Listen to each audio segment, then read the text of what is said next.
વાત કરીએ વધુ એક બ્રેકિંગ ન્યૂઝ સામે આવી રહ્યા છે। ભયાનક ગરમી માટે હવે તમામ લોકો તૈયાર થઈ જાવ તેવું હવામાન વિભાગનું કહેવું છે। હવામાન વિભાગ આવનારા 5 દિવસમાં રાજ્યમાં તાપમાનનો પારો 43 થી 46 ડિગ્રી પહોંચે તેવી આગાહી વ્યક્ત કરી છે તેવી ચેતવણી આપવામાં આવી છે। એપ્રિલ મહિનામાં આ અગાઉ 2002માં પારો 45 ડિગ્રીને આંબી ગયો હતો, એટલે કે આ વખતે એપ્રિલની ગરમીમાં 17 વર્ષનો રેકોર્ડ તૂટી શકે છે। અમદાવાદમાં સૌથી વધારે ખરાબ સ્થિતિ સર્જાય તેવું લાગી રહ્યું છે।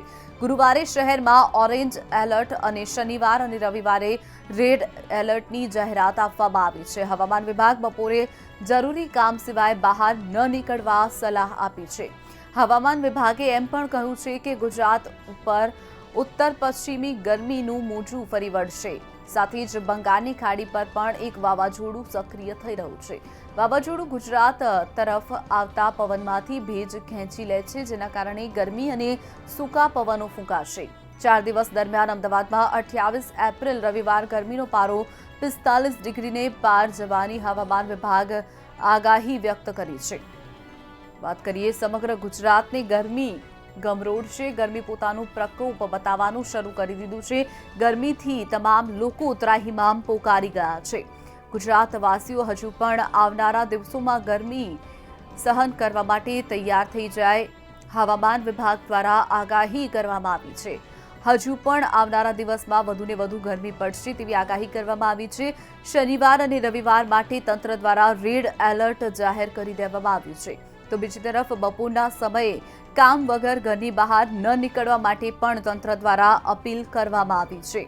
અગાઉ 2002માં આ પ્રકારની ગરમી પડી હતી। 2002માં 45 ડિગ્રીએ પારો આંબી ગયો હતો, ત્યારે વધુ એક વખત 17 વર્ષ બાદ આ ગરમી રેકોર્ડ બ્રેક કરશે।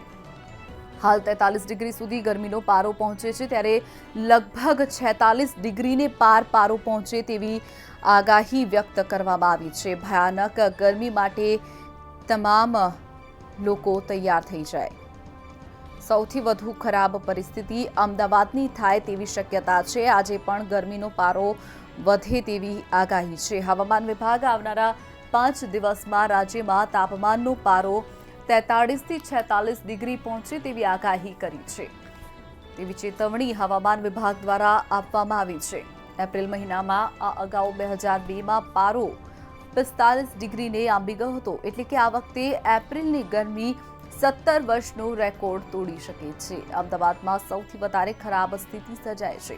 તો વાત કરીએ એપ્રિલ મહિનાના એન્ડમાં આટલી ગરમી પડશે। હજુ પણ સમગ્ર ગુજરાતવાસીઓએ આખો મે મહિનો ગરમીમાં કાઢવાનો છે, એટલે કહી શકાય કે આવનારા દિવસમાં હજુ પણ ગરમીનો પારો ઊંચો જવાની શક્યતા છે। તો બીજી તરફ જે વેસ્ટર્ન ડિસ્ટર્બન્સની જે અસર સર્જાઈ રહી છે, જે તેના કારણે પણ ગરમીનો પારો વધે તેવી શક્યતા છે। બંગાળની ખાડીમાં પણ એક વાવાઝોડું સક્રિય થયું છે, એટલે ક્યાંક ને ક્યાંક જે વાવાઝોડું સક્રિય થયું છે તે ગુજરાત તરફ આવતા પવનોમાંથી ભેજ ખેંચી લે છે, જેના કારણે ગુજરાતમાં ગરમીનું પ્રમાણ દિવસે ને દિવસે વધી રહ્યું છે। 4 દિવસ દરમિયાન અમદાવાદમાં 28 એપ્રિલ રવિવારે ગરમીનો પારો 45ને પાર થવાની પણ આગાહી હવામાન વિભાગ દ્વારા કરવામાં આવી છે।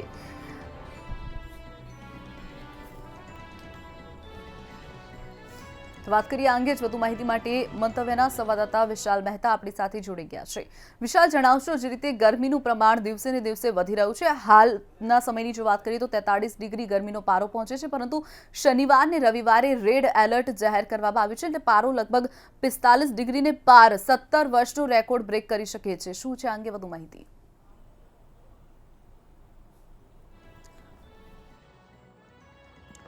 શિવાંગની, જે રીતે હવામાનની વાત જાણીએ તો જે રીતે અત્યારે હાલનો જે માહોલ છે તેની અંદર ક્યાંક ને ક્યાંક ગરમીનું પ્રમાણ સતત વધી રહ્યું હોય તેવું લાગે છે। સવારથી જ 10 વાગ્યા પછી ગરમીનો અહેસાસ થવા લાગે છે, એટલે કે કહેવામાં આવે કે જ્યારે સવારના 7 વાગે જ્યારે સૂરજ ઉગે છે ત્યાર પછી 1 કલાક બાદ જ ગરમ હવાની અહેસાસ થવા લાગે છે। તડકાનું પ્રમાણ 10 વાગ્યા સુધીમાં એટલું વધી જાય છે કે લોકો માટે તેને સહન કરવું અઘરું પડી જાય છે। ત્યારે છેલ્લા થોડા સમયથી જે ટેમ્પરેચર વધ્યું છે તેમાં હવામાન વિભાગની આગાહી છે કે આવનારા દિવસોની અંદર આ ટેમ્પરેચર 45 ડિગ્રીથી પણ વધારે થશે અને આવનારા અઠવાડિયાની અંદર હીટવેવ્સની આગાહી પણ કરવામાં આવી છે કે જેના કારણે નગરજનોને બપોરના 12 સવારથી સાંજના 5 સુધી કોઈ પણ કામ વગર બહાર ન નીકળવું તે બાબતની સૂચના આપવામાં આવી છે. જે રીતે અત્યારે હાલનો માહોલ છે તેમાં ખાસ કરીને જોઈ શકાય છે કે ગરમીના કારણે ક્યાંક ને ક્યાંક ડિહાઇડ્રેશનના ચક્કર આવવાના તમામ બનાવો સામે આવી રહ્યા છે ને એટલા માટે જ નાના ભૂલકાઓ અને સિનિયર સિટીઝનોને ખાસ બહાર ન નીકળવા માટેની સૂચના પણ હવામાન વિભાગ દ્વારા કરવામાં આવી છે. જે રીતે અત્યારનો માહોલ છે તેમાં વચ્ચે જે રીતે માવઠાની પરિસ્થિતિ સર્જાઈ હતી તેને લઈને થોડીક આંશિક રાહત અનુભવાઈ હતી, પરંતુ ત્યારબાદ ધીરે ધીરે ટેમ્પરેચરનું પ્રમાણ હવે વધી રહ્યું છે. તાપમાન વધવાના કારણે ક્યાંક ને ક્યાંક જનજીવનમાં ત્રાહિમામ પોકારી રહ્યા છે. ગરમીનો પારો ઊંચો જતાં લોકો માટે તેને સહન કરવું અસહ્ય બની ગયું છે.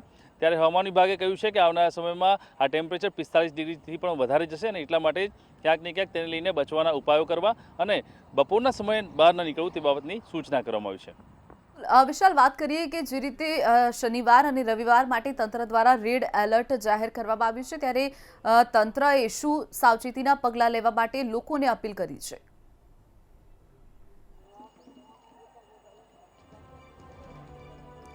શિવાંગની સાવચેતીના પગલાંની જો વાત કરવામાં આવે તો અત્યારે હાલમાં ગરમીનો પારો 44 થી 45 ડિગ્રી સુધી પહોંચી ગયો છે. બપોરના સમયે આ પારો 45 ડિગ્રીને આંબી જાય છે અને એટલા માટે જ તંત્ર દ્વારા કહેવામાં આવ્યું છે કે જ્યારે ગરમીથી બચવા માટે લોકોએ કુલર, એસી જેવા સાધનોનો ઉપયોગ કરવો જોઈએ, સાથે સાથે જ પાણીનો વધારે ઉપયોગ કરવો જોઈએ.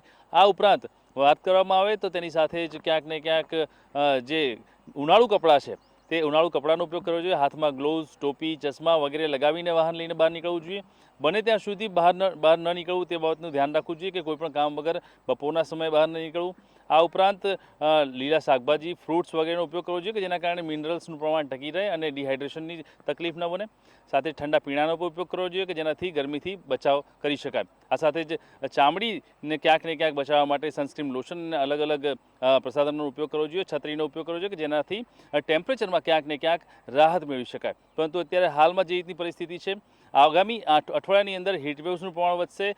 હવામાન વિભાગ દ્વારા ઓરેન્જ એલર્ટ જાહેર કરવામાં આવ્યું છે. ત્યારે ચોક્કસથી આ તાપથી બચવા માટે લોકોએ અલગ અલગ ઉપાય કરવાની જરૂર બની છે. વિશાલ, જે રીતે ગરમીનું પ્રમાણ વધી રહ્યું છે, અત્યારની જો વાત કરીએ, અત્યારે પણ રોજબરોજ 41 થી 43 ડિગ્રીમાં પારો જતો હોય છે, ત્યારે લોકો ગરમીથી બચવા કેવા પ્રકારના નુસ્ખા અલગ અલગ અપનાવતા હોય છે?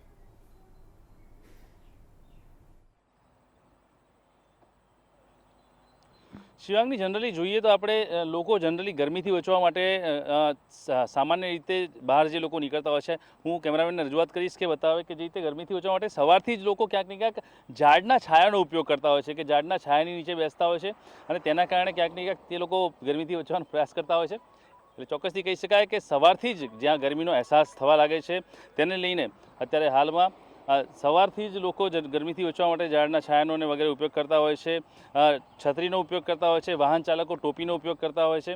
ત્યારે અત્યારે હાલમાં તમે જોઈ શકો છો કે જે રીતે અત્યારે હાલમાં સવારથી જ ગરમીનો અહેસાસ થવા લાગે છે, ત્યારે ઝાડના છાયાની સાથે લોકો ઇલેક્ટ્રોનિક સાધનોની વાત કરીએ તો કુલરનો, એસીનો વગેરે ઉપયોગ કરતા હોય છે. રોડ પર ફરનારા લોકો ગ્લોવ્સ છે, ચશ્મા છે, ટોપી છે વગેરેનો ઉપયોગ કરતા હોય છે.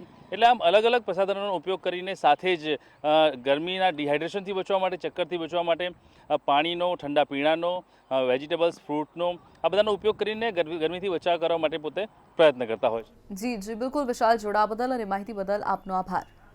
તો વાત કરીએ ગરમીનું પ્રમાણ જે રીતે હાલ 41 થી 43 ડિગ્રી પહોંચ્યું છે, ત્યારે આવનારો સમય એટલે કે 28 એપ્રિલના રોજ 45 ડિગ્રીને પાર પારો પહોંચે તેવી આગાહી કરવામાં આવી છે.